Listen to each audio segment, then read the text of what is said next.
Hey there, so I'm Ron Santos, and in my spare time I've been working on an Air native extension.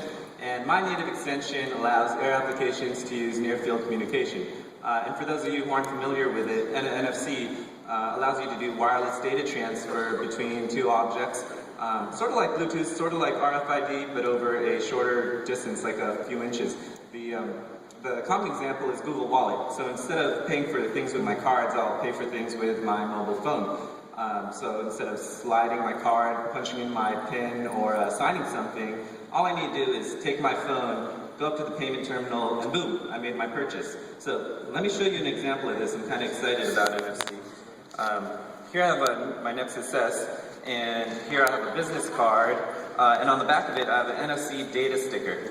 And if I bring them close together, automatically I get this contact information, and because it's my smartphone, I could do more interesting stuff with it now. I could add Dwight here to my Facebook friends or my LinkedIn contacts. So what's the problem here? Air doesn't actually have an API for NFC. Is this just another reason not to do cross-platform development using tools like Air? No, well, that's not a problem with native extensions. Now you could target all the hardware features of your Android device. So this application I made here is made in Air, and you notice down here I'm using the new Flex 4.6 toggle switch, and because we all know Dwight, I'm just going to block calls from him now. Oh. So in the year 2014, it's estimated that over 400 million of these devices are going to be sold. So there's a huge opportunity for developers just like you to expand the possibilities of NFC, use your imagination, and do some really cool stuff. Let me show you another example. This is the movie Thor, one of my favorite movies of the past summer, and now I have a copy, thanks Adobe. So if I again bring my phone up close to it, now I could watch the trailer and get more information about the movie, again, without pushing any buttons or without opening any applications.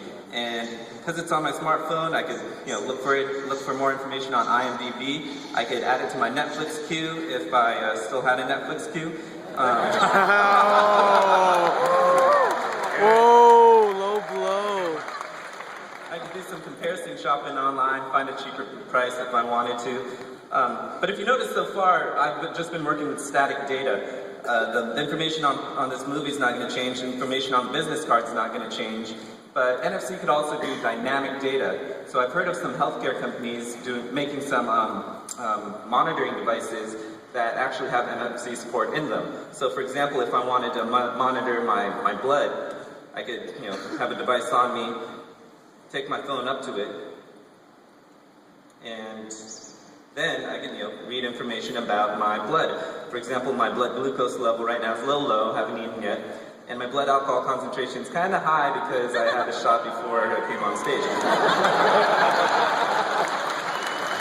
But the good news is, in a few hours, I could, after the bash, I could take another reading and get more information because the data will be dynamic, right?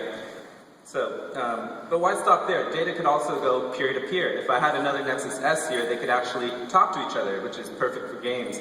And actually, Windows 8, Microsoft announced during their last build conference, will have support for NFC. So I could, perhaps one day have my Adobe application on my desktop talk to one of my Air applications on my mobile devices. So yeah, that's it. I hope I inspired you to look into Air native extensions to learn a little bit more about NFC. And I hope that when you develop with it for Android, do it with Adobe Air. Thanks, Ron. Yeah.